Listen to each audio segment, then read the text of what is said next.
He was driving down the highway as usual, never suspecting that this trip would change everything. Suddenly, the truck skidded and overturned right in the middle of the road. Hundreds of blue barrels rolled across the asphalt, scattering in every direction. When the police officer opened one of them, he couldn't believe his eyes. Inside was something no one ever expected to see. Subscribe to the channel and don't forget to comment where you're watching this video from. The dawn rose slowly over the industrial outskirts of Houston, dissolving the last remains of night into a pale orange haze.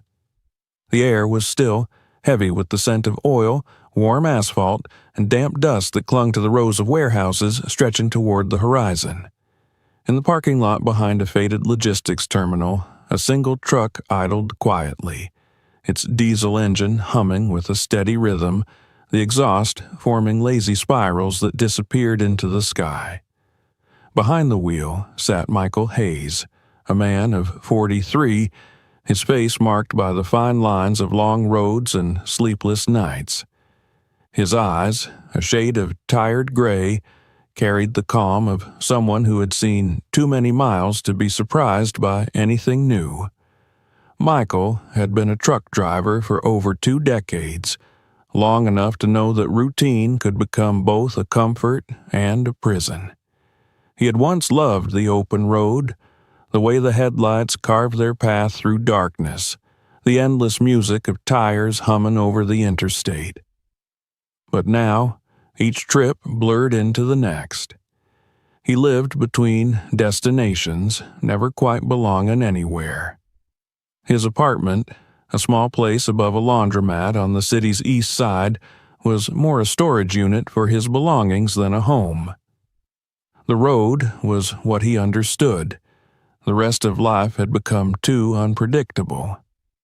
That morning, he was assigned a new delivery, a route he'd taken countless times before. Houston to Tucson, a straight run across Texas, past San Antonio, through Fort Stockton, and along the vast stretches of desert highway that seemed to go on forever. The paperwork was simple. 32 blue industrial barrels labeled as non-hazardous emulsions. Standard cargo for construction suppliers, nothing unusual. The pickup point was a warehouse he had visited once or twice before, though he remembered it now with a faint sense of unease. Something about it, the silence of the workers, the way the security guard had eyed him during his last visit, had stayed with him longer than expected. When he arrived at the yard just before sunrise, the warehouse lights were still on, casting a pale glow over the trucks being loaded. Forklifts whined, metal clanged, and men in identical gray uniforms moved briskly between pallets. Michael stepped out of his cab, nodded to a loader he didn't recognize, and began his usual inspection routine. Check the tires, clean the mirrors, verify the brake lines, note the mileage. Everything was as it should be, except for one detail, the presence of security. 2 men in dark jackets stood near the gate, not speaking, their eyes scanning the yard as if guarding something far more valuable than barrels of industrial fluid. He walked toward the loading dock, watching as the forklift driver maneuvered another barrel into the container. The barrels were all the same size and color, clean, unmarked, except for faint embossed codes on their lids. No hazard symbols, no company logos, just a uniform sea of blue plastic. It struck Michael as oddly careful, like someone had gone out of their way to make the shipment look unremarkable. The dock supervisor, a middle-aged man with a clipboard and restless eyes, approached him. "You're the driver for Tucson?" the man asked, not quite meeting Michael's gaze. Michael nodded, signing the paperwork without thinking much of it. The supervisor's hands trembled slightly as he handed over the documents. "You'll want to take the south route," he muttered. "Less wind that way." "Always the wind," Michael said absently, folding the papers and tucking them into his logbook. The supervisor didn't respond. When the last barrel was loaded and the door sealed, Michael took a photo of the new Plomby seal, a habit he had developed over the years after, once being blamed for a missing crate. The timestamp on his phone blinked 6:14. As he climbed into the cab, he couldn't help but notice a white chalk mark near the trailer's number. A series of letters and numbers scrawled quickly, half erased by a boot print. It wasn't part of any standard shipping code he recognized. He considered wiping it off, but decided against it. Probably just some worker's note, he thought, and started the engine. The road out of the industrial park wound through low warehouses and empty lots lined with flickering streetlights. Michael caught sight of his reflection in the side mirror. The tired face, the faint gray stubble, the creases beneath his eyes. He remembered a time when he'd look in the mirror before a trip and feel something. Pride, maybe, or anticipation. Now it was just another morning, another haul, another long stretch of highway between himself and silence. As he merged onto the interstate, the city fell away behind him. The sun rose higher, and the flatlands opened up, a vast mosaic of fields and power lines and the occasional Ruston water tower. The hum of the engine was steady, comforting in its familiarity. He kept the speed at a cautious 65, letting faster trucks overtake him. The wind was already picking up, buffeting the trailer lightly, though nothing he hadn't handled before. Somewhere near Columbus, he stopped for gas and coffee.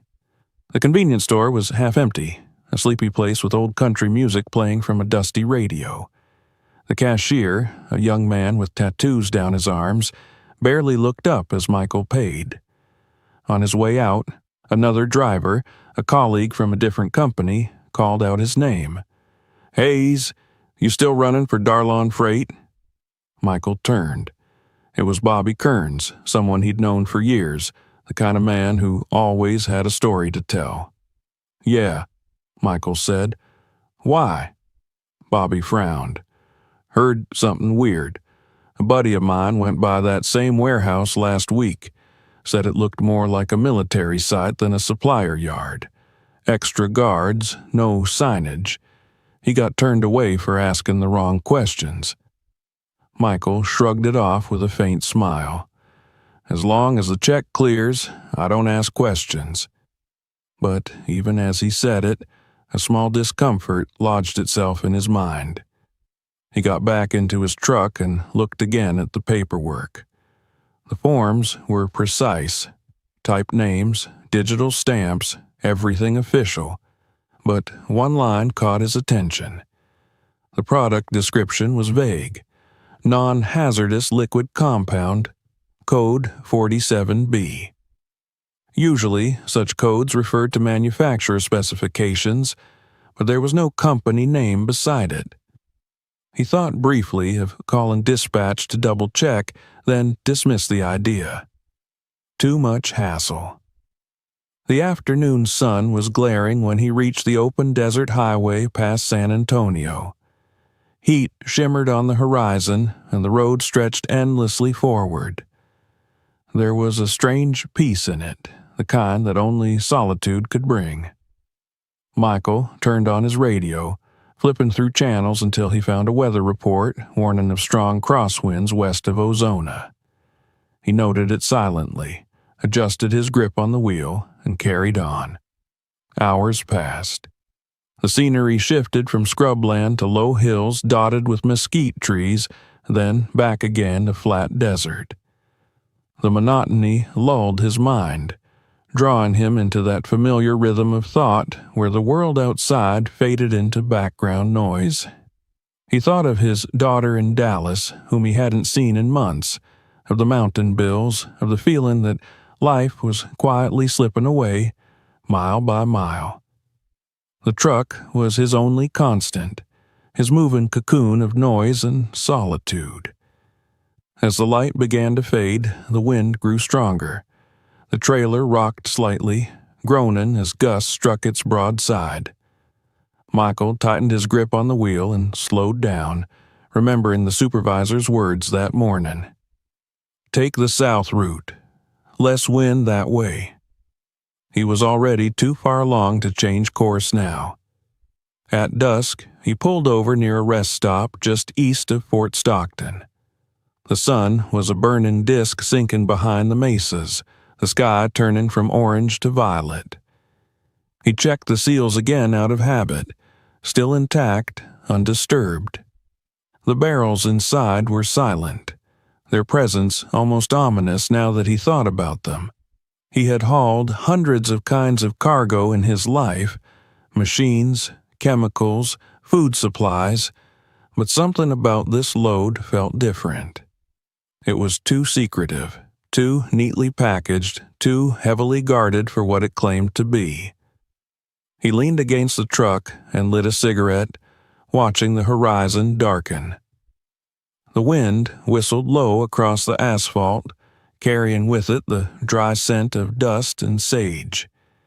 He flicked the ash, crushed the cigarette under his boot, and climbed back inside. The GPS showed another 6 hours to the state line. He would drive through the night, as usual, and deliver by morning. As the engine roared back to life, he didn't notice the faint crack forming along one of the trailer's lower hinges, where the wind and vibration had begun to work their slow, silent damage.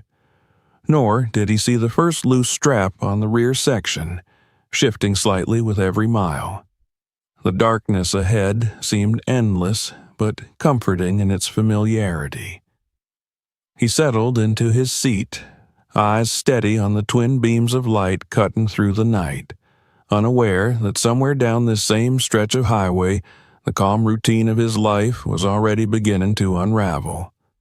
By the time the city lights vanished completely behind him, the world was reduced to road, wind, and the low pulse of diesel through the cab floor.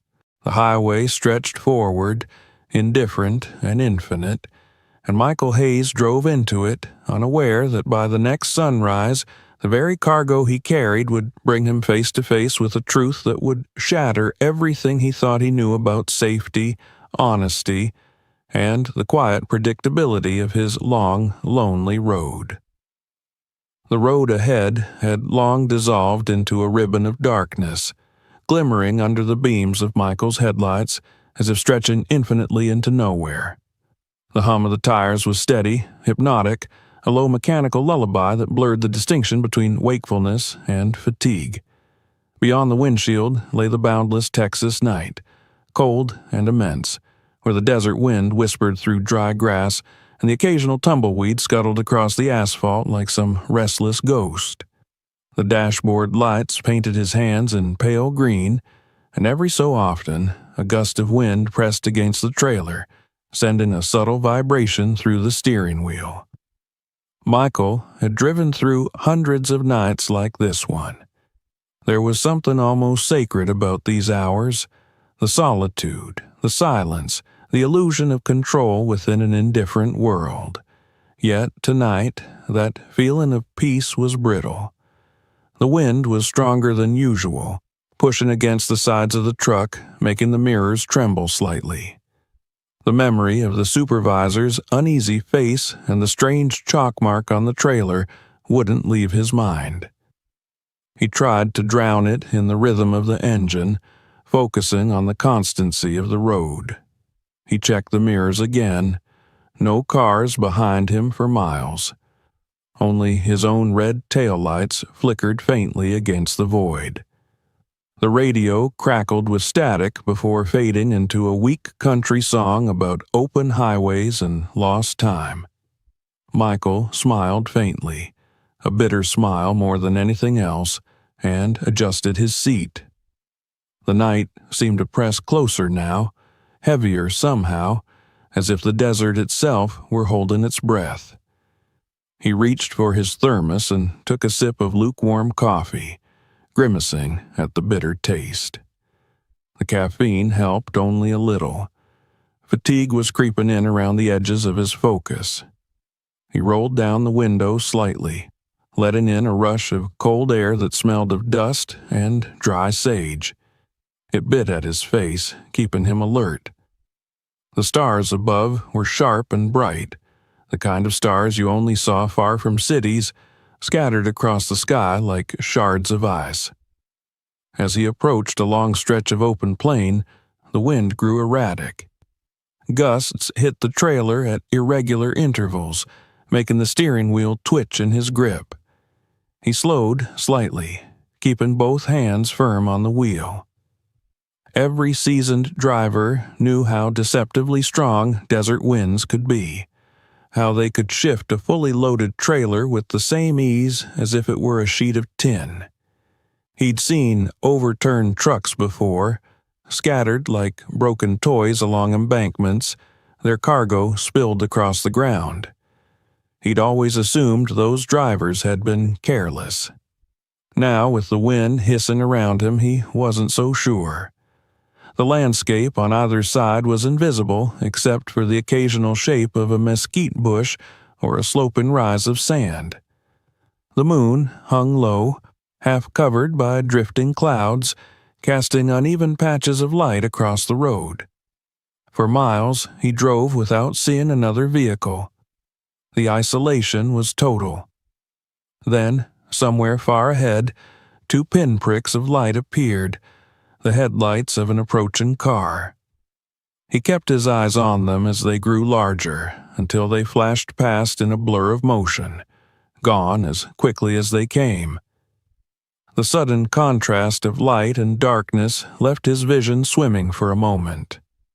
When it cleared, something darted into the road. It happened too fast to think. A pale shape, low to the ground, bounding across the lane. Michael's body reacted before his mind did. He jerked the wheel to the right, instinct overriding experience. The tires screamed in protest, and the world tilted. The trailer swayed violently, the weight shifting in a slow, unstoppable rhythm. He tried to correct it, steering into the skid, but the wind caught him broadside at the worst possible moment. The sound of metal grinding against asphalt tore through the night. The entire rig twisted, the trailer fishtailing across the lane, momentum wrenching the cab sideways. The headlights swung wildly, illuminating flashes of sand, scrub, and sky before the truck slammed onto its side with a deafening crash.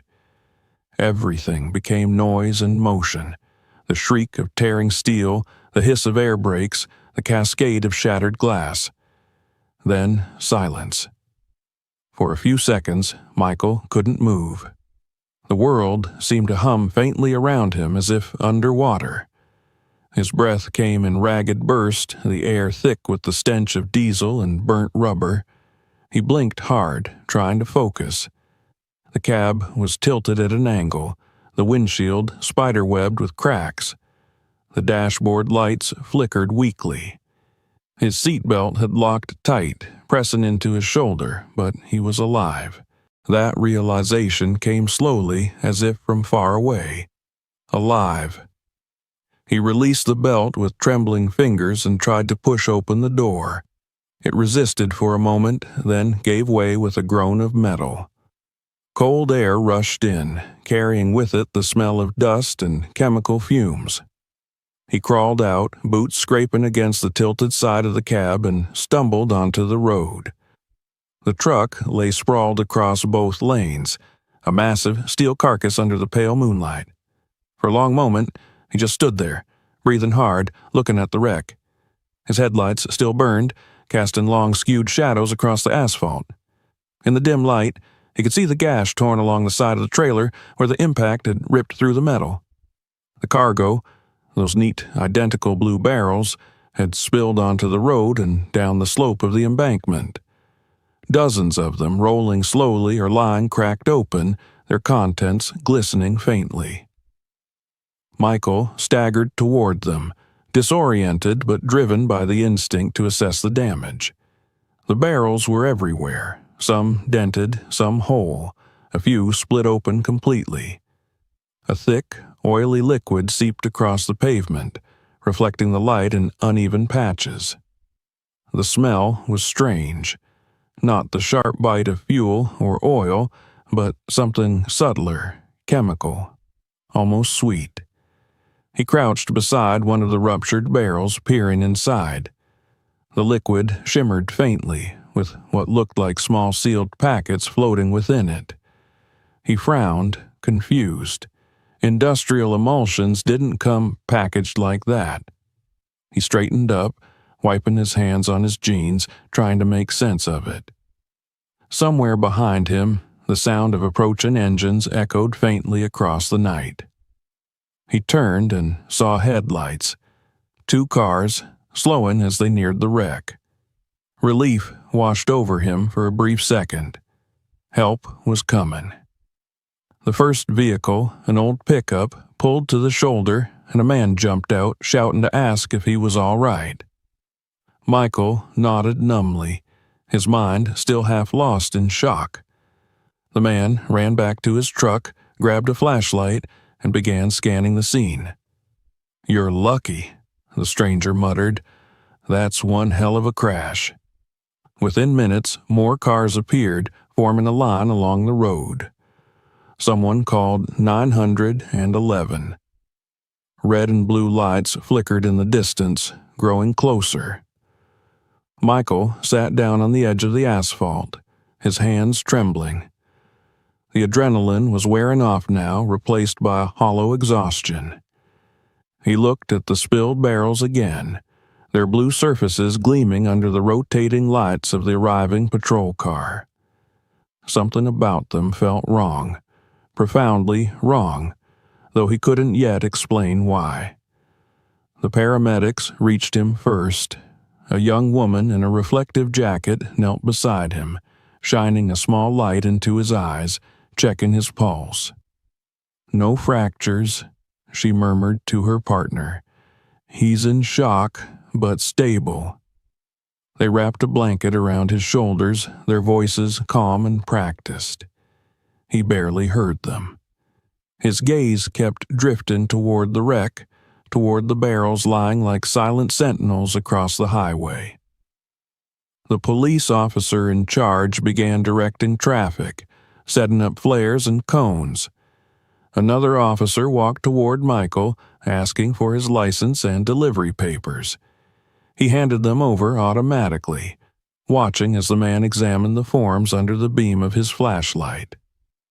"What were you carrying?" the officer asked. "Industrial emulsions," Michael replied quietly.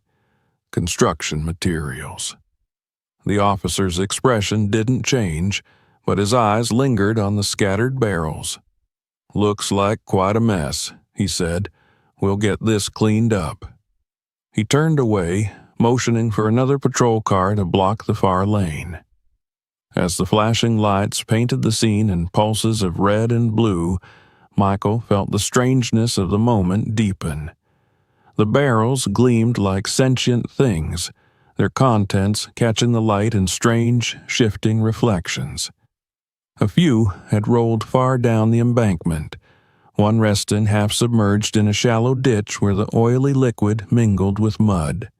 He thought again of the sealed packets he'd seen floating inside, the faint white edges just visible under the surface. It didn't make sense. No one packaged emulsions that way. He wanted to say something, to tell someone what he'd seen, but his throat felt dry, his mind fogged by exhaustion. Somewhere in the blur of activity, the flashing lights, the shouts of men unloading equipment, the hiss of the tow truck's hydraulics, a single, inexplicable dread took root. He couldn't have said what it was exactly.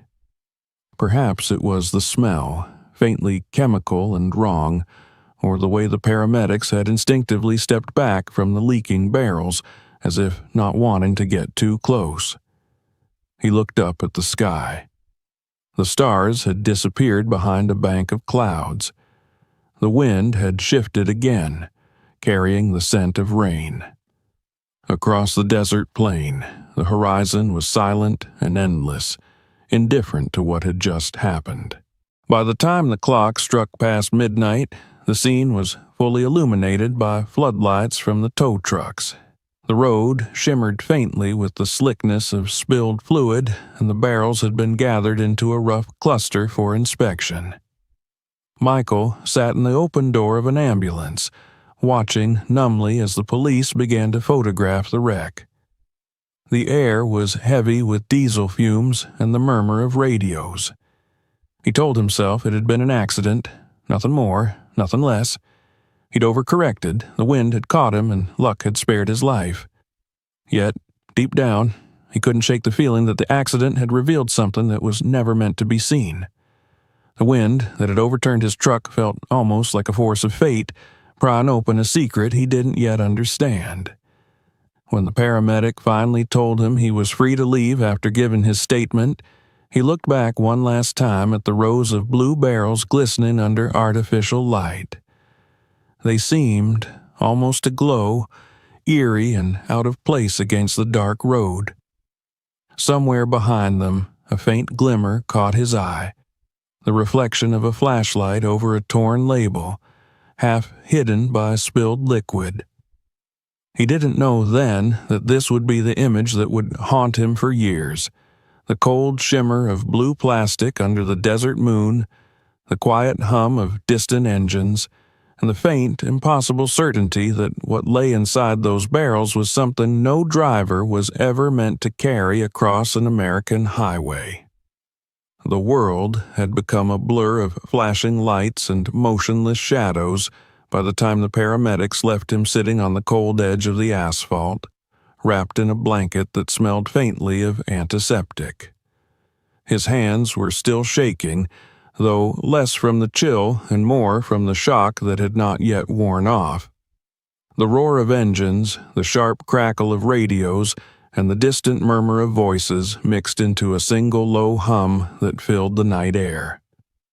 Somewhere nearby, the tow trucks were already positioning themselves, their mechanical arms glinting in the harsh artificial light. The smell of diesel mingled with the chemical tang seeping from the broken barrels scattered across the highway. Michael Hayes sat silently, eyes fixed on the wreck of his truck lying sideways like a wounded beast.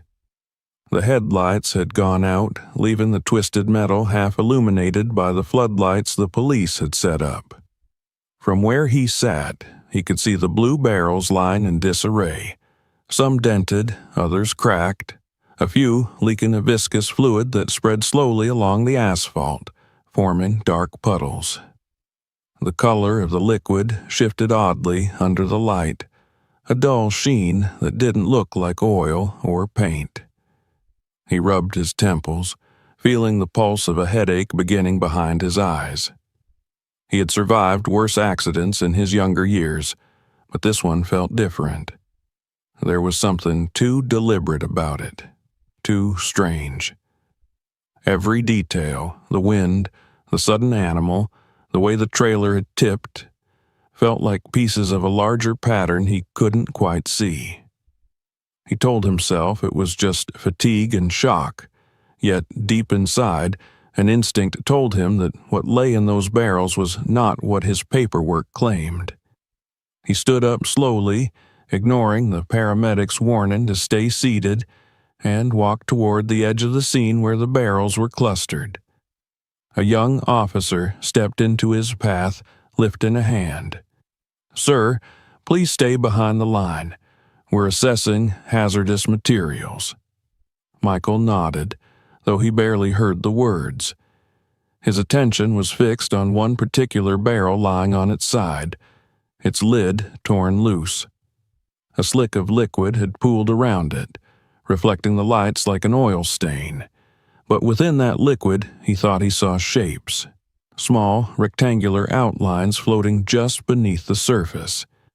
He blinked, trying to focus, but before he could step closer, another officer dragged a length of yellow tape across the area, sealing it off. The young officer who had stopped him spoke again, this time with a little more authority. You did the right thing calling us right away, sir.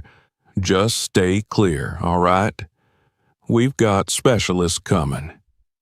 His tone was calm, professional, but Michael noticed the slight tension in his eyes, the kind of look a man gives when something doesn't fit what he expects. He backed away, wrapping the blanket tighter around himself. The night had grown colder now, and the wind picked up, carrying the smell of wet asphalt and faint chemical residue. A few yards away, the paramedics were packing up their equipment, while two officers took photographs of the damaged truck. One of them pointed to the Plomby seal that still hung, twisted but intact, from the door hinge. Another took notes, occasionally glancing toward Michael, as if assessing whether he was part of the problem or just unlucky. He watched them work with detached focus. The whole scene had become unreal, a strange theater of order imposed on chaos. Every movement of the officers seemed rehearsed, every gesture deliberate. They were professionals, yes, but there was also caution in their behavior, a quiet unease. No one wanted to touch the barrels directly. They used gloves, tools, even poles to move them into position for photographs. Whatever was inside those containers, it wasn't something anyone wanted to get on their skin. A small group of onlookers had gathered further down the road, their faces pale and curious in the glare of the emergency lights. Someone was recording on a phone until a state trooper told them to back off. The distant hum of traffic returning to its normal rhythm filled the air again as the unaffected lanes reopened. Life was moving on beyond the flashing lights, but Michael remained frozen in that patch of night, unable to follow. One of the officers approached him, a tall man with a flashlight clipped to his vest and the faint gray of early middle age around his temples. His nameplate read R. Johnson. He crouched slightly to meet Michael's eyes. "You're the driver?" he asked, though the answer was obvious. "Yes," Michael said, his voice hoarse. "Michael Hayes, Darlon Freight." Johnson nodded. "You're lucky. Rollovers like that don't usually end this clean." His tone was neutral, but his eyes flicked toward the wreck. "What were you hauling?" "Industrial emulsions," Michael replied automatically. "Non-hazardous. Construction materials." The officer studied him for a moment, then looked toward the barrels. "Non-hazardous, huh? Doesn't look like any batch I've seen before." He straightened and gestured for one of the other officers to bring over the paperwork Michael had handed in earlier. He examined it under his flashlight, his brow furrowing. "Mind if we keep this for the report?" "Of course," Michael said, though his heart had begun to thud harder.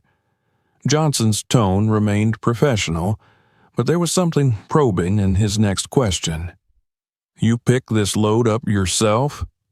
"Yes, at the company's yard in Houston." "You watch them load it?" "Most of it. Forklifts, sealed barrels, looked standard." The officer nodded, jotting a few notes on a pad. "All right. We'll have a hazardous materials team check the contents before we move anything else. You just sit tight for now. Someone from the department might need a full statement later." As he walked away, Michael noticed the subtle shift in the officer's posture. He wasn't treating this as a simple accident anymore. There was purpose now in the way he spoke to his team, quiet urgency in the way they marked the positions of the barrels, careful precision in how they documented every lid, every crack, every spill. The hum of the scene deepened as more vehicles arrived. A white van with the insignia of the Texas Department of Public Safety parked beside the patrol cars, and several men in protective suits emerged, carrying sealed equipment cases. They moved deliberately, inspecting the barrels from a distance before kneeling to take samples of the spilled liquid. The night was now alive with the sound of cameras clicking, radios squawking, and the rhythmic hiss of the wind across the desert plain. Michael felt small amid it all, a bystander to something vast and complicated that had erupted from what should have been an ordinary night. He turned his gaze toward the horizon, where the first faint streaks of dawn were beginning to color the sky. The desert beyond the crash site looked endless, indifferent to the turmoil on its edge. He wished, with a deep ache, that he could rewind the last few hours, undo the curve of his hands on the steering wheel, the split-second reflex that had sent the truck tumbling. He looked down at his boots, streaked with dust and the same faint residue that covered the ground around the barrels. He rubbed it with his finger. It felt almost waxy, sticky even, not quite like oil.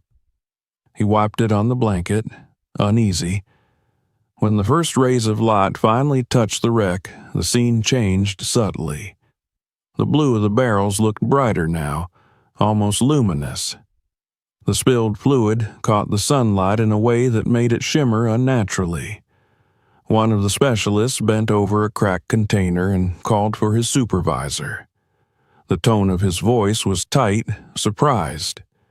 Within moments, more of them gathered around the open barrel. Michael couldn't hear their words, but he saw their expressions, cautious, tense, like men who had just uncovered something they hadn't expected. Johnson joined them, leaning in to look, his brow furrowing deeper.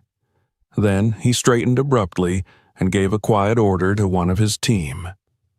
Another officer walked quickly toward Michael. "Sir, we need you to step a little further back.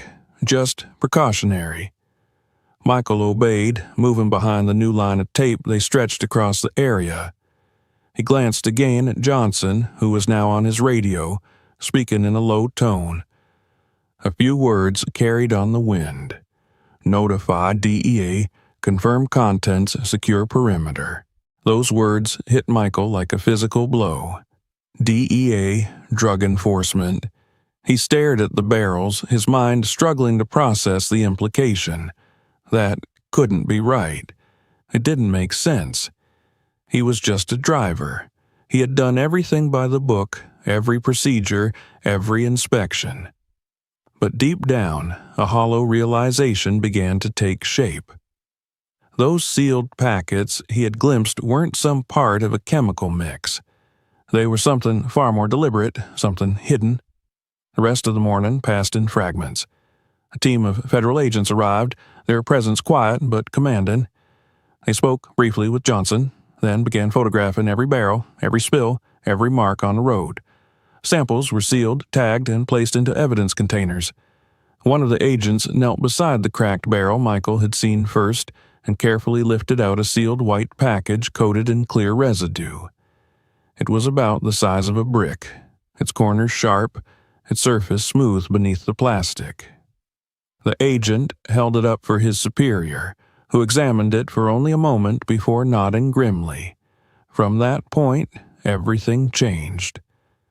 The road was closed completely. The press was kept away, and anyone without clearance was escorted off-site. Michael was moved to a patrol car and told to wait there while the investigation continued. Through the windshield, he watched as the men in suits worked systematically, turning his accident into a full-scale operation. He felt like a ghost in his own story, invisible and powerless. Hours later, when the sun had climbed high enough to bleach the sky pale, Johnson returned to the car. He opened the door and crouched beside him, his tone gentler now. "Mr. Hayes," he said, "we're still confirming details, but it looks like the cargo you were carrying wasn't what your paperwork said it was. You understand what that means?" Michael stared at him, his throat dry. "I didn't know," he managed. "I swear I didn't know."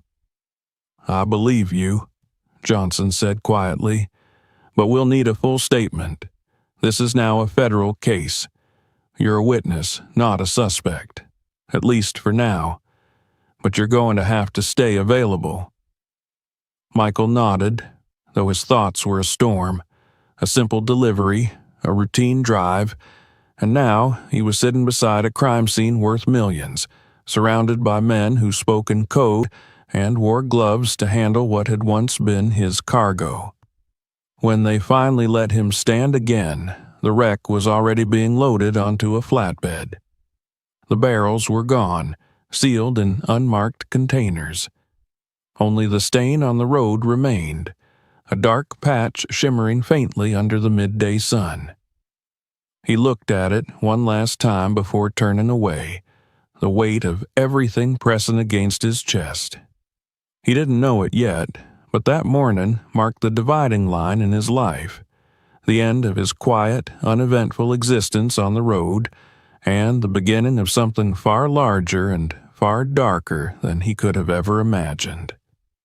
The wind swept across the desert once more, carrying with it the faint metallic scent of the spilled liquid, as if erasing the traces of the night that had changed everything.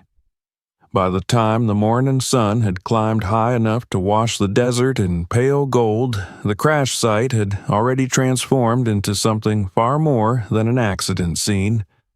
What had begun as a simple rollover had turned into a perimeter swarming with police, state patrols, and federal agents whose movements were sharp, quiet, and deliberate. The long stretch of highway, usually humming with traffic and wind, was now cordoned off by yellow tape and blinking cruisers. Reporters had tried to approach, but had been kept at a distance. Onlookers were pushed away. Photographs were forbidden.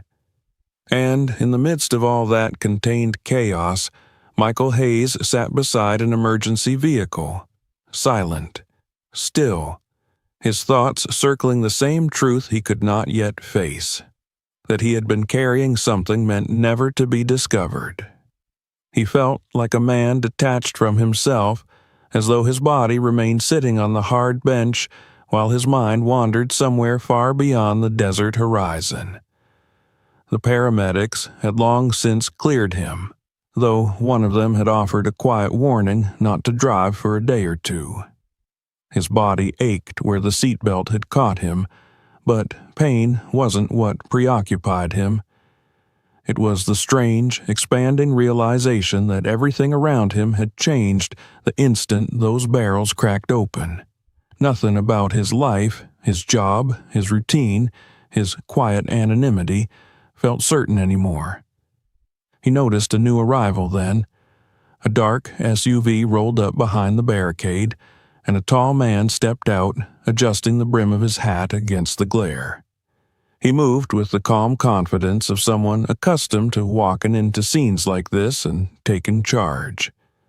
The badge on his belt caught the light, and his voice, when he spoke to one of the troopers, carried across the distance with a deep steadiness.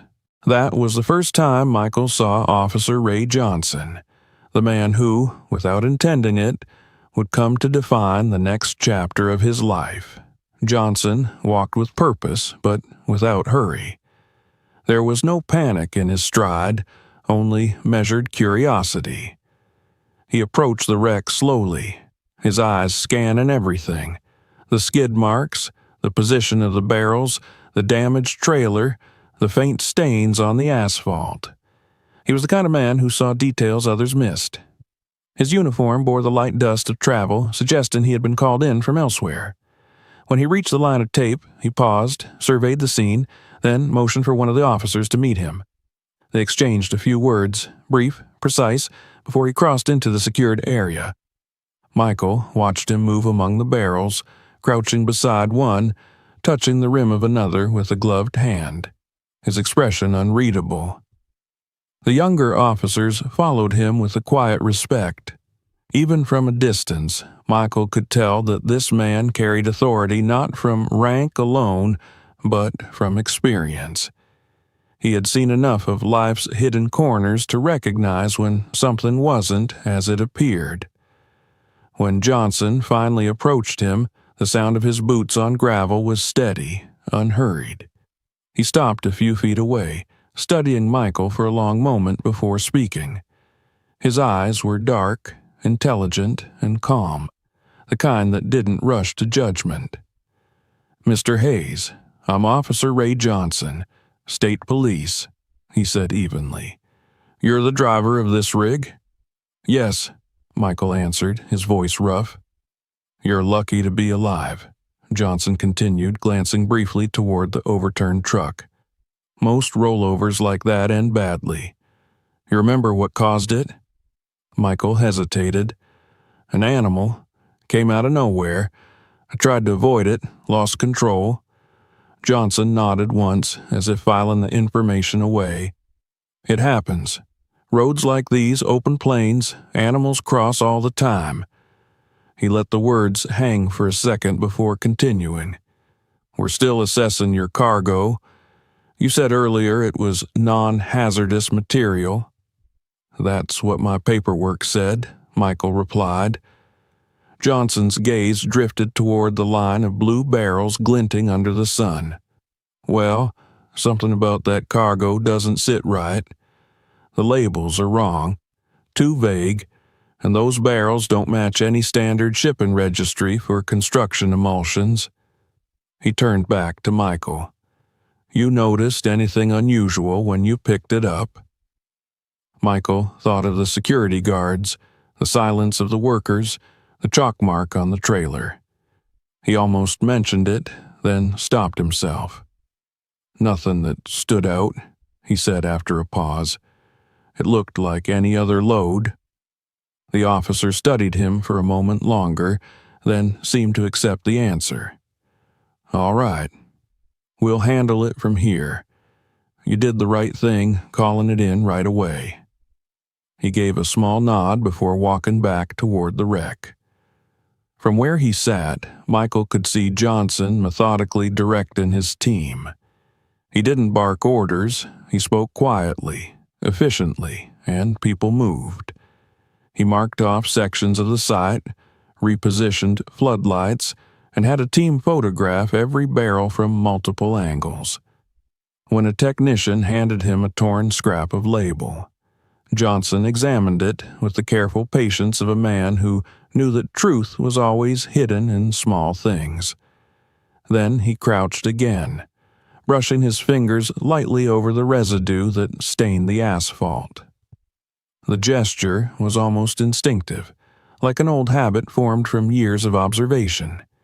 He lifted his fingers to his nose, hesitated, then looked toward his team. "Get me the chemical analysis kit," he said quietly. The process stretched for hours. Federal agents returned with testing kits and scanners. They opened one of the barrels under Johnson's supervision, lifting the lid with cautious precision. From his vantage point near the ambulance, Michael watched as they peered inside. The sunlight struck the surface of the liquid, revealing faint, pale packages submerged within. There was a murmur among the team, a subtle shift in the air, like the first tremor before a storm. Johnson's expression hardened slightly. He reached for the radio, clipped to his vest, and spoke into it in a tone that carried no emotion. Within minutes, the atmosphere changed. The other officers straightened, began forming a wider perimeter, and the technician stepped back from the barrels. Johnson made a brief call to his headquarters, his voice calm but low. Though Michael couldn't hear the words, he caught fragments. Narcotics, unmarked, federal jurisdiction. The sun burned high above them, merciless and white. The road shimmered with heat, and every sound, the rustle of the wind, the clicking of cameras, the crunch of boots, seemed sharper in the heavy air. Johnson moved with deliberate care between his officers, checking every barrel that had been opened. His face remained unreadable, but when he spoke again, his tone had changed slightly, becoming colder, more precise. By early afternoon, the first official statements began to take shape. The chemical tests had confirmed what everyone now suspected, but no one had wanted to say aloud. The blue barrels were not carrying industrial emulsions.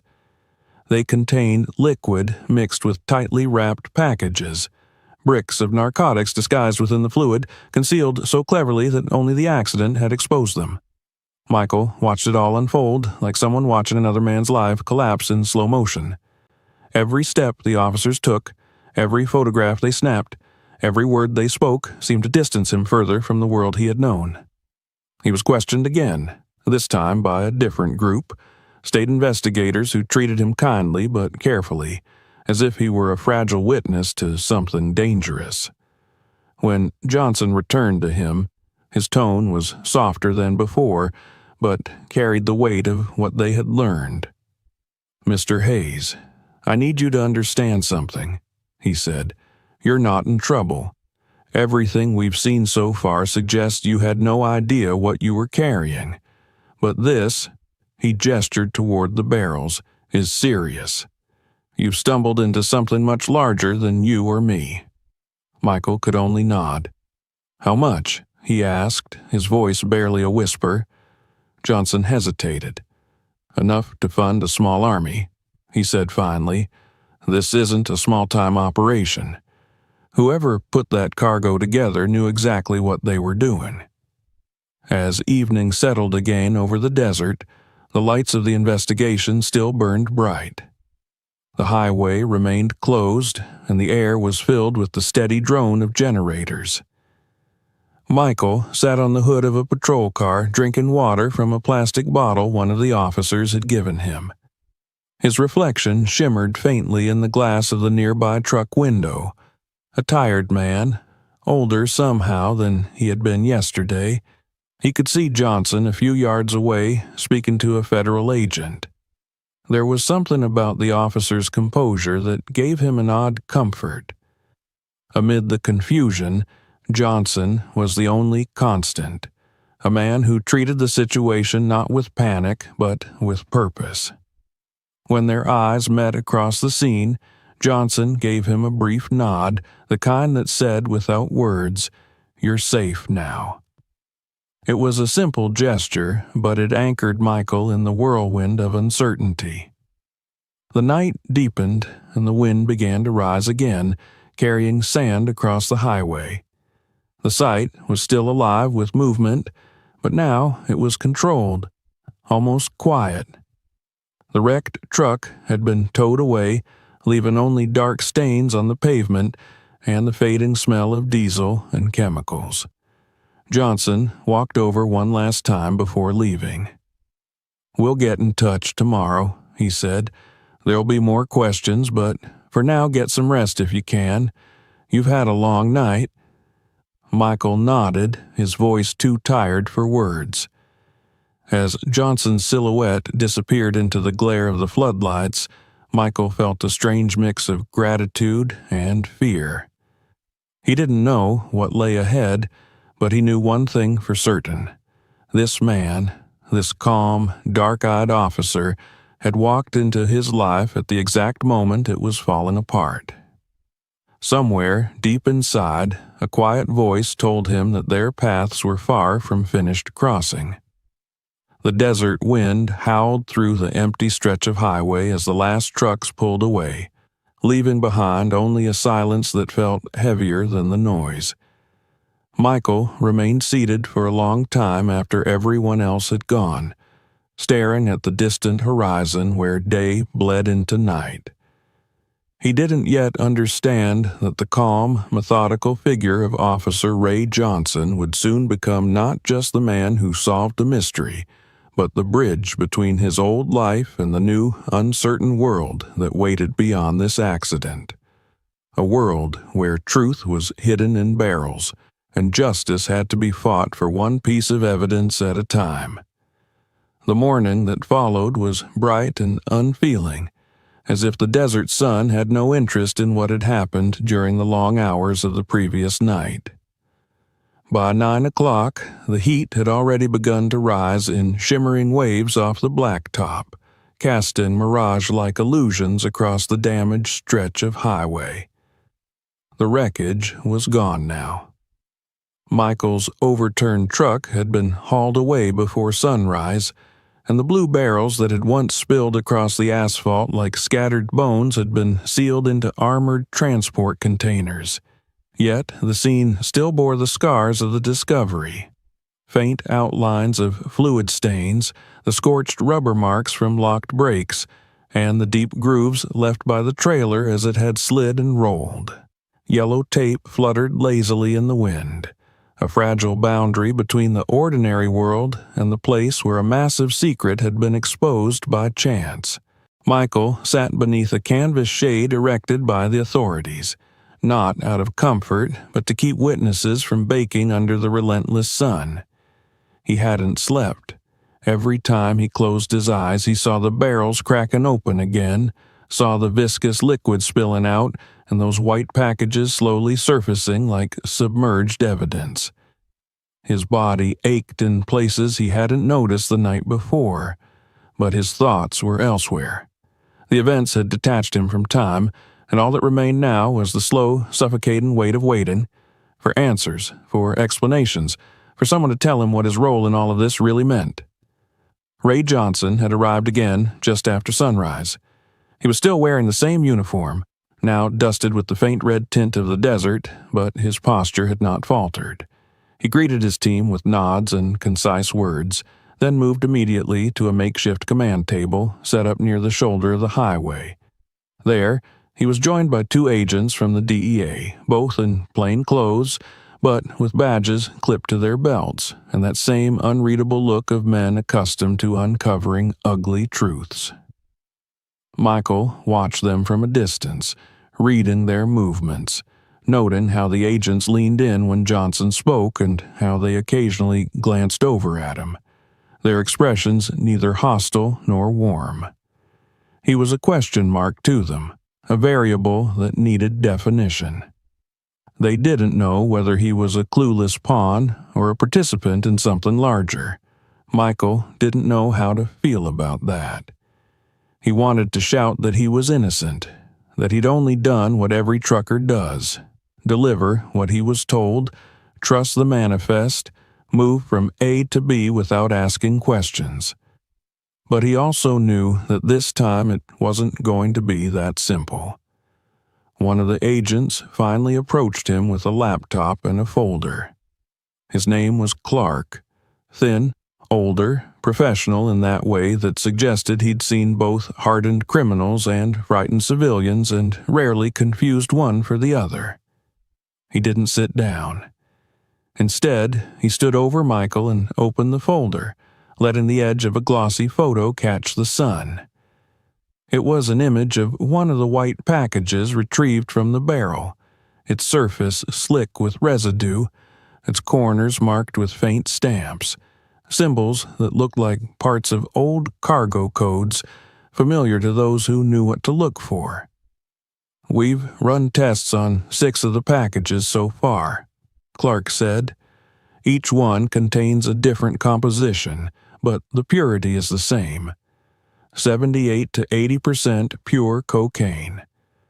No additives, no compression agents.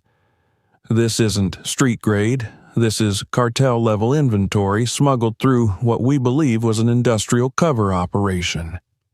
Michael didn't respond immediately. His throat had gone dry, and the words landed with the force of a sentence. He stared at the image, then at the folder as Clark flipped to a second page. It showed an X-ray scan of one of the sealed barrels.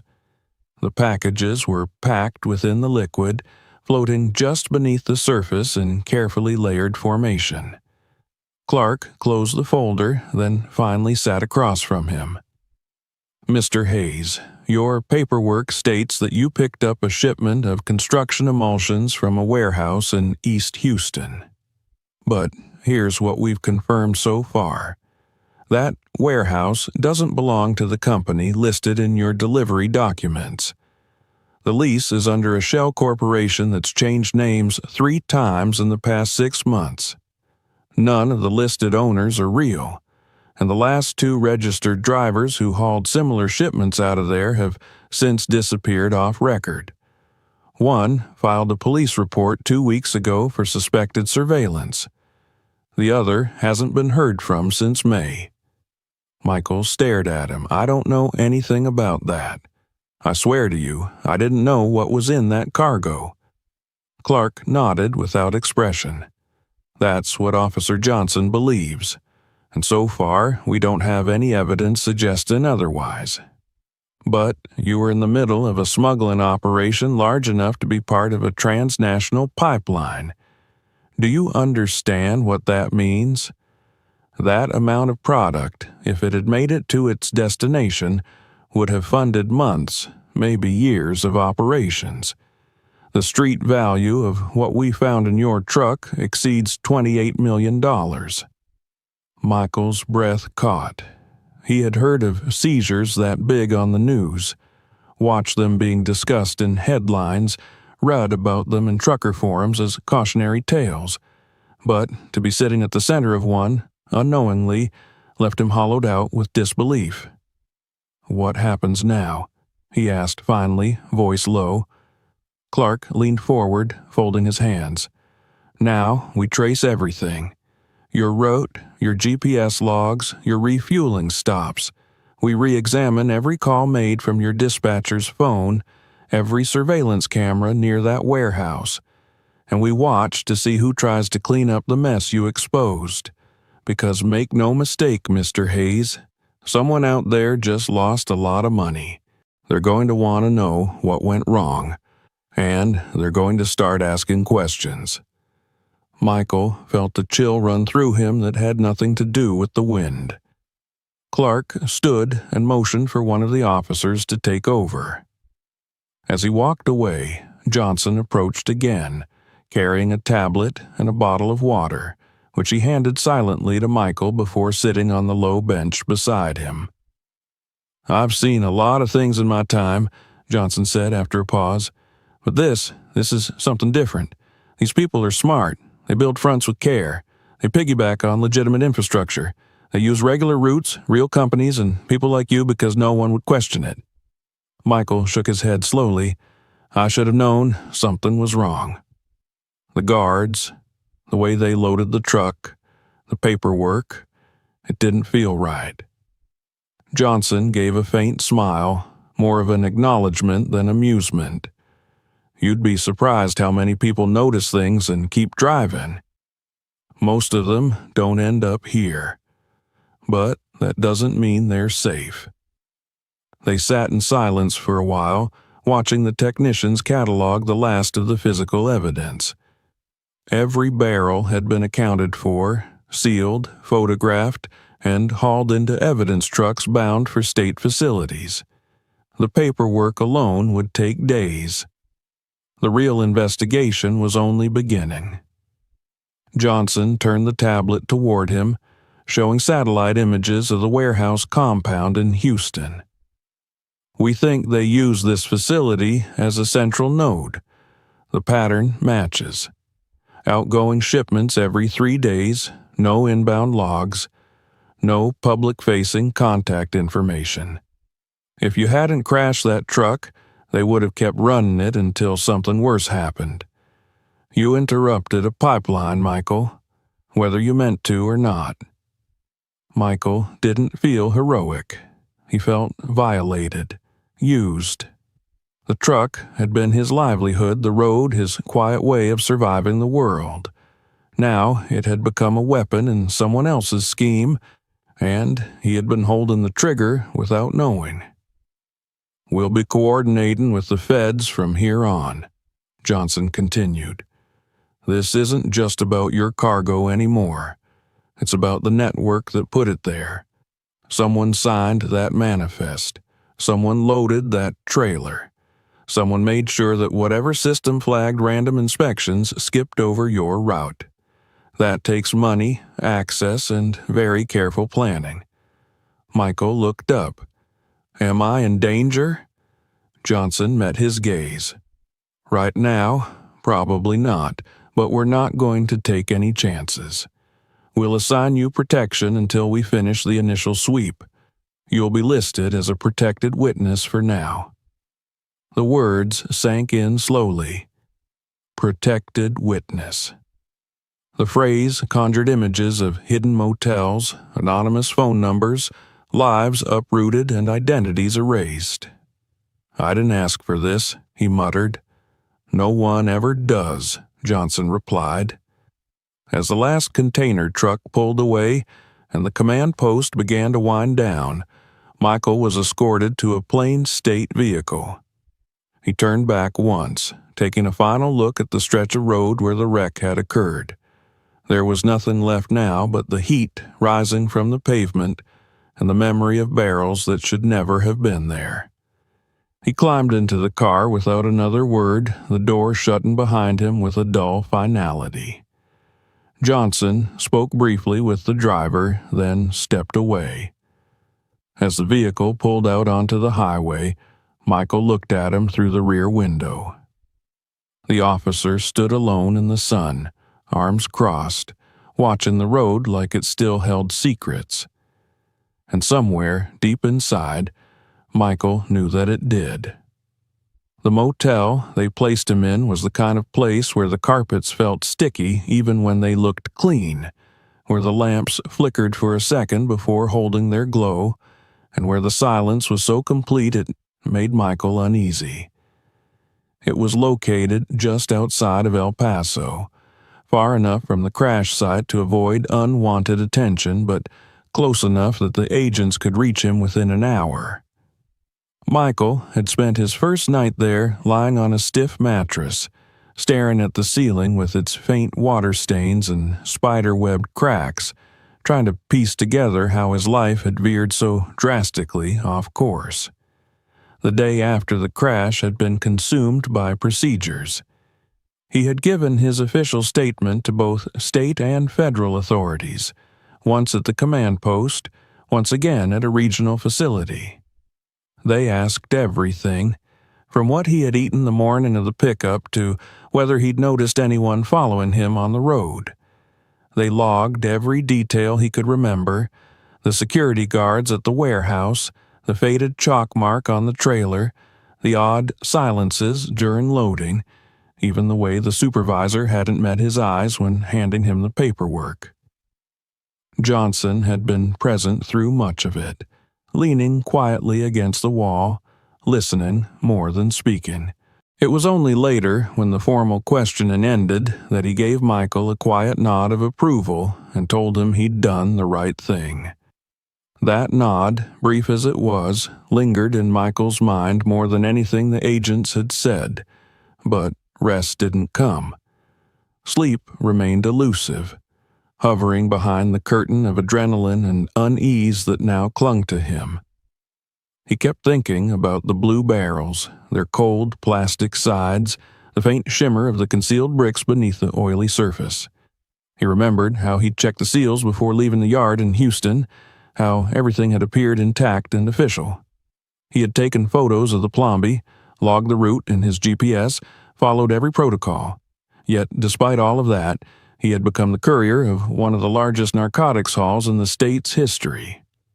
The thought kept looping in his head, each time duller but no less disturbing.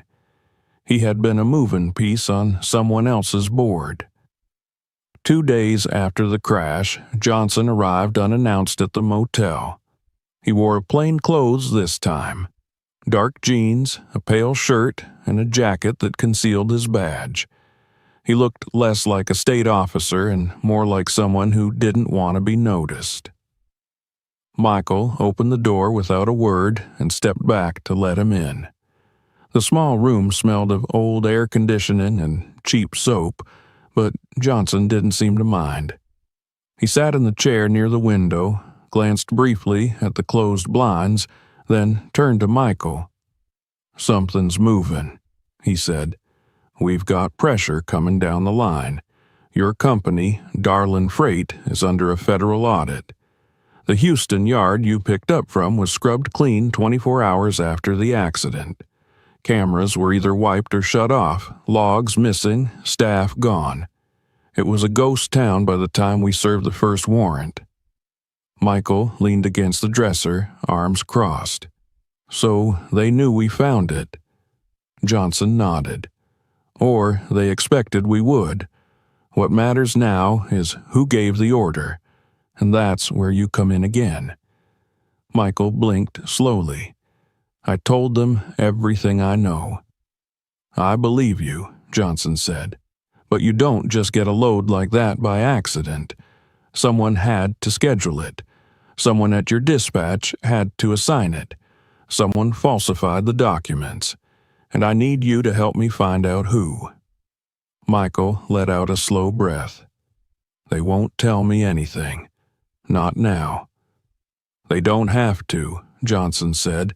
"I already got access to their internal systems through the audit. I just need you to walk me through how assignments come in, who approves them, who communicates what to the drivers, what's routine, what isn't." For the next 2 hours, Michael explained everything he knew, how dispatch usually texted or called the night before a load, how paperwork was often emailed in advance, but sometimes handed off in person at the yard, how there were certain drivers who always got the high-paying runs without explanation, and how those same drivers never talked much. He described the office staff. Margaret, who did payroll and scheduling, always polite but guarded. Evan, the younger logistics assistant, who had started a few months earlier and had asked strange questions about off-hours runs. Johnson listened intently, occasionally jotting notes or tapping things into his phone. He asked follow-up questions that Michael hadn't expected. What kind of coffee the supervisor drank, what radio station usually played in the yard's waiting area, whether any new vehicles had appeared recently without company branding. By the end of the session, Johnson stood and stretched. "This is good. You've seen more than you realized. It's just a matter of context." Michael looked at him wearily. "You think they've done this before?" "I think this was load number 23, Johnson said flatly. "We've been reviewing satellite imagery and delivery manifests. Your trailer was one of at least a dozen that left that warehouse in the past 90 days. Same route, same kind of cargo. But this time something went wrong. You crashed. You exposed them. They weren't ready for that." Michael sat down on the bed, head in his hands. "Jesus." Johnson's voice softened. "They used you because you were clean. No red flags, solid driving record, reliable. That's how they operate. They wrap their operations around people who would never ask the wrong questions because they've never had a reason to." "Until now," Michael muttered. That evening, after Johnson left, Michael's phone buzzed. It was a restricted number. When he answered, a female voice on the other end identified herself as Special Agent Maria Ellis from the DEA task force now handling the federal portion of the case. She was calm and professional, asking if he was in a safe location, confirming that Johnson had visited. Then she asked him not to leave the motel for the next 48 hours, unless accompanied by law enforcement. There had been, she said carefully, some unexpected surveillance activity around the edges of the investigation. Michael didn't ask for details. He didn't want to know whether someone had followed him or if someone had parked across the street with binoculars and a camera. He simply said yes, hung up, and locked the door. The next day was a blur of stillness. He watched the muted television, drank coffee that tasted like burnt plastic, and tried not to think about what might be waiting outside. When Johnson returned the following afternoon, he brought new files, new names, and something else. A photograph of a man Michael had once seen only from a distance, a tall figure with sharp features who had arrived at the yard a few weeks ago in a black SUV, stayed in the office for 20 minutes, then left without a word. Michael had thought nothing of it at the time. Johnson placed the photo on the table and pointed. "That's Victor Salas, known associate of a cartel logistics cell operating in Arizona and West Texas. We believe he's one of the architects of the smuggling operation. And you saw him. That matters. Michael studied the photo.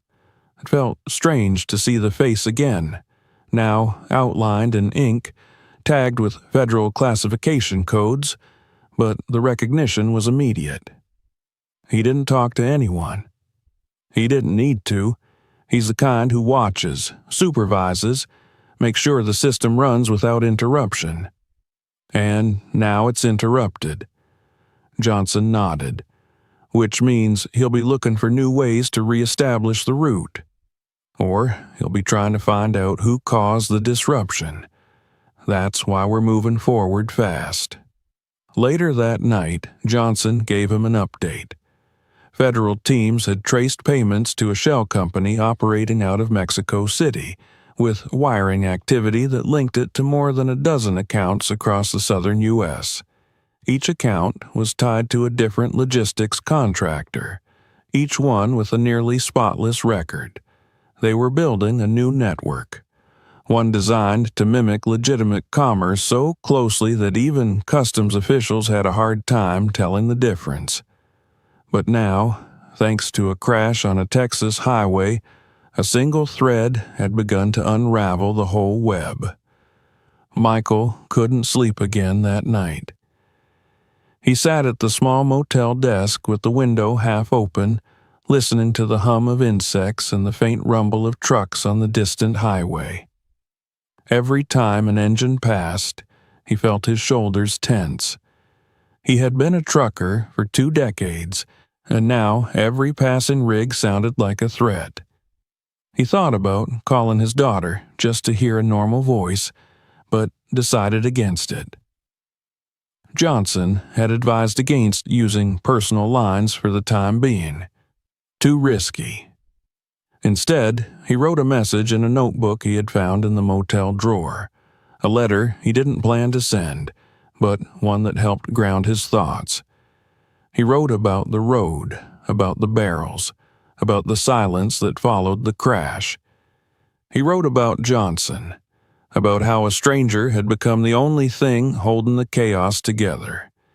He didn't know what would happen next, but he was beginning to understand that he was no longer just a witness. He was part of the investigation now, not by choice, but by necessity.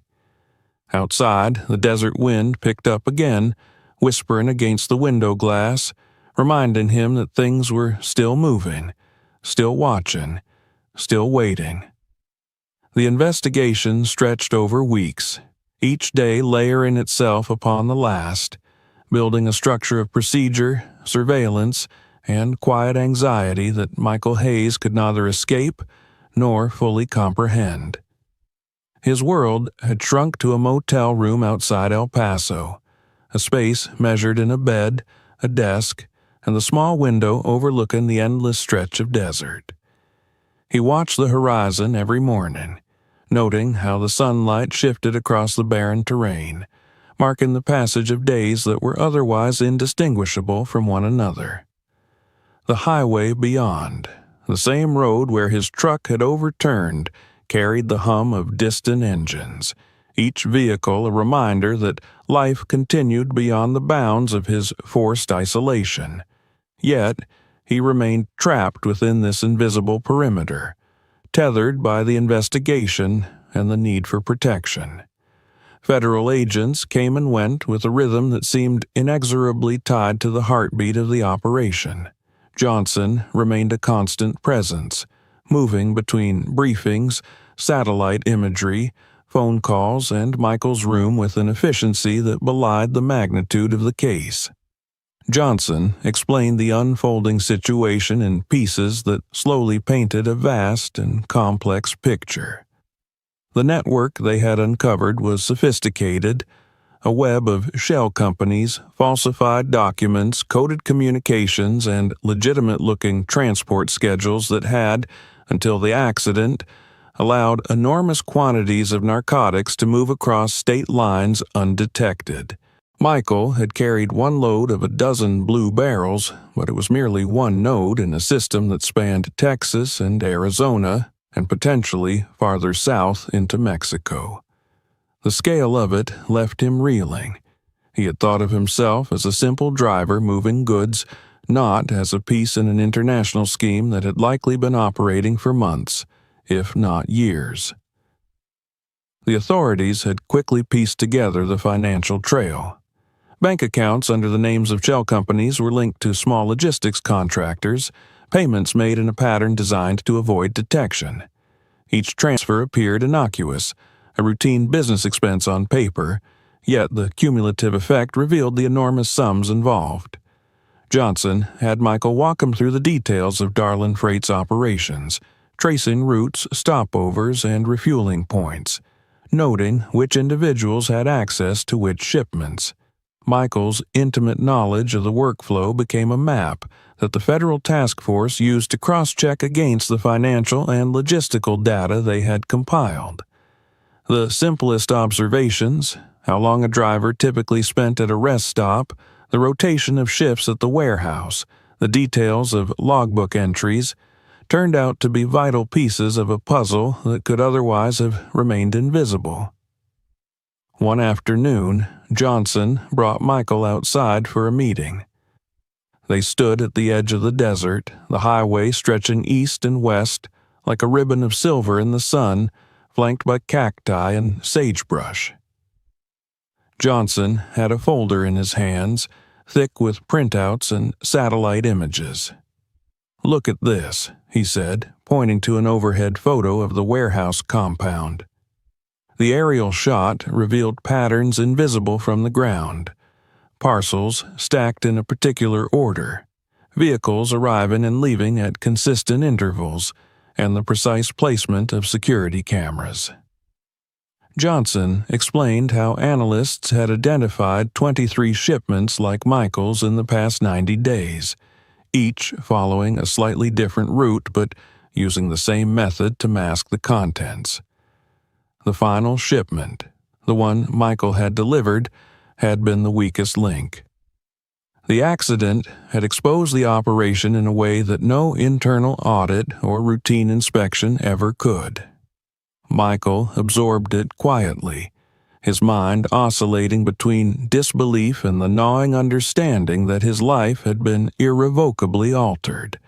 He had always thought that knowledge and diligence could shield him from danger, that if he followed protocol, he would remain safe. But now he realized that circumstance, chance, and the blind design of others could undo any careful plan. His crash had been an accident, yet it had rendered him central to the unraveling of a criminal enterprise. The implications were enormous, not just for the cartel operating through Houston and Arizona, but for the law enforcement agencies that had to act quickly to prevent retaliation or further criminal activity. In the days that followed, Michael was contacted repeatedly by federal agents. Each meeting involved meticulous review of his route, the sequence of stops, the personnel involved in each step, and the communications he had received from dispatch. He described how pallets were loaded, how seals were checked, and how drivers were assigned routes. He recounted the subtle irregularities he had observed, the extra guards at the warehouse, the fleeting glance of someone who seemed out of place, the chalk marks he had dismissed at the time. Each seemingly minor detail provided investigators with threads to follow, connecting the physical logistics to the digital trails of bank transfers, email correspondence, and shipping manifests. His ordinary observations became extraordinary under the scrutiny of law enforcement, revealing the deliberate sophistication of the smuggling operation. Meanwhile, Johnson coordinated with teams to secure other facilities suspected of involvement. Raids were conducted in Houston and surrounding areas, and agents recovered documents, computer logs, and evidence of shell companies. Certain employees were taken in for questioning, some implicated in falsifying records, others acting as intermediaries between legitimate business operations and the concealed narcotics. The network was far-reaching, extending into multiple states, But the accident on the highway had forced the perpetrators into defensive measures, creating vulnerabilities in their otherwise watertight operation. Michael's testimony and intimate understanding of the transportation processes had become crucial to these breakthroughs, guiding investigators through the labyrinth of legitimate fronts and coded communications. Amid this flurry of activity, Michael adjusted to the reality of being a protected witness. He was not permitted to leave the motel unaccompanied. He was instructed on precautions: avoid electronic communications that could be intercepted, keep a low profile, and report any unusual activity outside his room immediately. At first, he resented these constraints. The freedom of the highway, the solitude of long nights behind the wheel, had defined his existence. Now, he felt caged, constantly observed, and acutely aware that the consequences of his accident extended far beyond himself. Even simple gestures, such as leaving the building to stretch or check the mailbox, carried weight. Every step was calculated, measured, and recorded in the invisible ledger of security. One evening, after the first major wave of raids concluded, Johnson returned to brief him. They sat at the motel's picnic table, the sun low and casting long shadows across the cracked asphalt of the parking lot. Johnson laid out a series of maps, showing routes of previous shipments, locations of shell companies, and the network of banks used to funnel proceeds. "We've identified the key players," he said. "Victor Salas is central. The people in Houston were intermediaries. Some will go to prison, some are likely fleeing. The system is unraveling." He paused, letting Michael absorb the words. "And you helped us catch it in its early stages. Had you not crashed, the next shipment would have left without interference." Michael felt the enormity of it settle over him. The crash that had seemed catastrophic, humiliating, and disastrous now appeared in a different light. His life, which had seemed defined by routine and predictability, had intersected with something far larger, something dangerous and meticulously organized. He had been a passive actor, swept along by events, yet simultaneously, he had become the instrument through which a massive criminal operation had been exposed. It was a paradox that left him shaken and contemplative. The realization that ordinary people could, through sheer chance, alter the course of large, hidden systems was both terrifying and strangely empowering.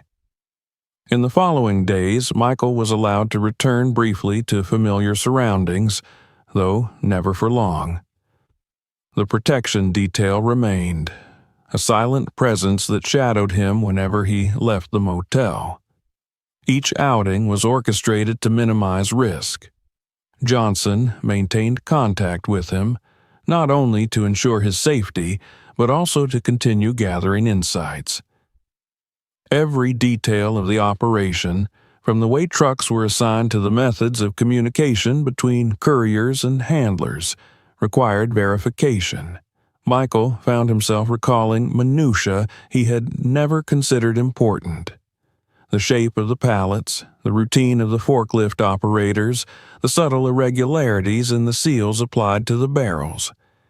These memories, once trivial, had become critical threads in the unraveling investigation. By the end of the month, the consequences of the crash had become clear on multiple levels. Law enforcement agencies had seized over 1.2 tons of narcotics from similar operations, valued at tens of millions of dollars. Arrests had been made across state lines, and federal charges were being filed against individuals responsible for the logistical coordination of the smuggling network. Michael's involvement had remained as a witness, and through his cooperation, authorities had been able to map the network with remarkable clarity. Yet, even as the arrests were made and evidence secured, the weight of the experience pressed heavily upon him. He was no longer merely a driver on a route. He was a participant in an event that had revealed a hidden layer of society, a system of criminal enterprise that operated under the guise of ordinary commerce.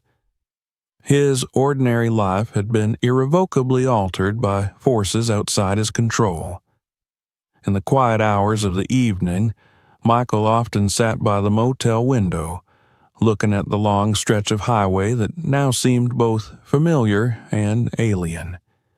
He thought about the accident, the spilled barrels, the first arrival of law enforcement, and the painstakingly slow process of investigation. The desert wind carried a thin dust across the lot, and in that stillness he could feel the enormity of what had occurred. Life had a way of pushing ordinary people into extraordinary circumstances, and he had been swept up in one of the most consequential events of his career. He understood now that safety, routine, and diligence were fragile shields against the unpredictability of the world. Even the smallest divergence, a step too late, a curve misjudged, could expose truths that powerful forces had worked to conceal. Months later, when the highway was repaired and the traffic resumed its normal pace, Michael returned briefly to the area of the crash. The scars of the asphalt had faded, and the blue barrels were gone, replaced by freshly painted lines and new signage, warning of desert winds and wildlife crossings. He stood at the edge of the road, looking down the stretch that had seemed endless that night, and felt a strange combination of relief and resignation. He had survived, he had witnessed, and he had participated in the exposure of a vast criminal network. The experience had changed him. It had removed the illusion of safety that he had carried with him for decades. Officer Ray Johnson, now a constant in the unfolding aftermath, stood a few feet away, his gaze following the same horizon. He had guided Michael through the chaos, helped him navigate the legal and procedural labyrinth, and ensured his safety in the face of potential retaliation. Their silent understanding spoke volumes. A man caught in extraordinary circumstances could find allies in those who recognized the value of vigilance, diligence, and courage. Michael had been thrust into a world he had never intended to enter, but he had emerged alive, informed, and irrevocably changed. As he drove away that day, back toward a semblance of normal life, the highway stretched out before him, a ribbon of asphalt under the desert sun. Every mile reminded him of the fragility of routine and the unexpected weight of chance. He knew the story of the blue barrels, of the accident, and of the operation would linger in his mind forever, not as a tale of misfortune, but as a stark testament to how ordinary lives could intersect with extraordinary events, how random accidents could unravel hidden systems, and how even the smallest choices, whether to call the police, to observe details, to act responsibly, could alter the course of a vast, hidden world. And somewhere in the distance, the desert wind continued to whistle across the plains, carrying with it the faint, lingering echo of what had been uncovered and the quiet knowledge that the ordinary world was never as simple as it seemed. If you were shocked by this discovery, make sure to hit that subscribe button so you don't miss what happens next. There are more unbelievable stories waiting for you. Click to watch the next video or explore other videos on our channel that reveal secrets you won't believe exist. Don't forget to share this video with your friends and family and see who else is ready to uncover the truth.